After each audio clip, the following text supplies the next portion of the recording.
પ્રતિષ્ઠાની અંદર આવો યોગ મળવો, આવું નક્ષત્ર મળવું બહુ ઓછું સંભવ બને છે.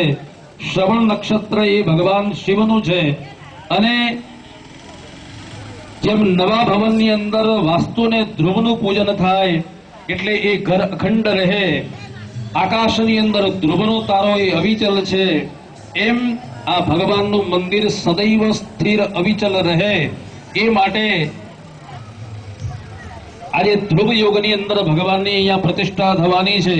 કૌલવ કર્ણે મકર રાશિ સ્થિતે ચંદ્રે વૃશ્ચિક રાશિ સ્થિતે શ્રી સૂર્યે મેષ સ્થિતે વિબુધાચાર્યે અમર ગરો શેષેષુ ગ્રહેષુ यथा यथा विभागम राशि स्थान स्थितेषु सत्सु एवं ग्रहण विशेषण विशिष्टायां शुभ पुण्यतिथौ पंचांग शुद्धावतरस्मिन्दिने भारद्वाज गोत्रोत्पन्नस्य शुक्ले यजुर्वेदान्तर्गतो वाजसनेय मध्यन्दिनी शाखाध्यायिनाः इरिन् भाई शरवणाः ब्राह्मण प्रतिनिधिभूत यजमानोऽहम् तथा च काश्यप गोत्रोत्पन्नस्य वेद शाखा प्रवर्धित नवीन भाई सपत्नीक प्रधान यजमानो अहम.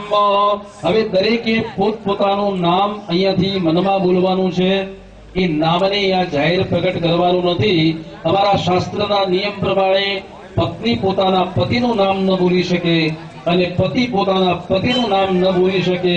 તમે કહેશો કે બોલવાથી મારા શું થાય? તો બોલવાથી આયુષ્યની હાનિ થાય છે. એટલા માટે આજે તો ઘણી જગ્યાએ આપણે સાંભળીએ છીએ કે પતિ પત્ની એકબીજાને બોલાવતા હોય તો આપણને એમ લાગે કે આ દીકરી છે પત્ની છે. ઠીક છે, જમાના પ્રમાણે એની સાથે પણ ચાલવું પડે.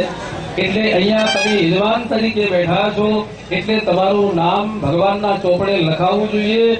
માટે તમારે બોલવાનું જે નામ હોય મનમાં બોલી જાઓ. સહાયક સપત્નીક યજમાનૈ સહ. હવે બધાએ બોલવાનું છે, બધા સાંભળી શકે એ રીતે. ત્યાં આગળ બોલો મમ. જરા જોરથી બોલો. પૈસા જોઈએ છે કે નથી જોઈતા એમ કહો. માગ્યા વગર માં પણ આપતી નથી. થાળી આગળ બેસીએ, થાળીમાં ખલાસ થઈ જાય તો માગવું પડે ને.